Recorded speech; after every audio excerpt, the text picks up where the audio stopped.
ఆవు ఈ ఇల్లు ఈ ఈట అమ్మ లాలిస్తుంది,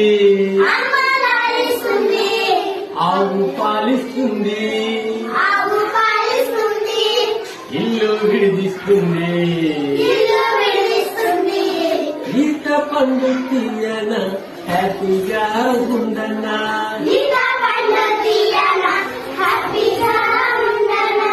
ఈత పండు తీయన హ్యాపీగా ఉండనా.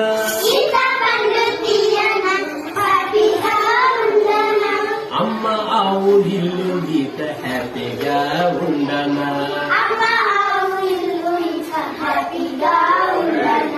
అమ్మ ఆవు ఇల్లు గీత హ్యాపీగా ఉండనా.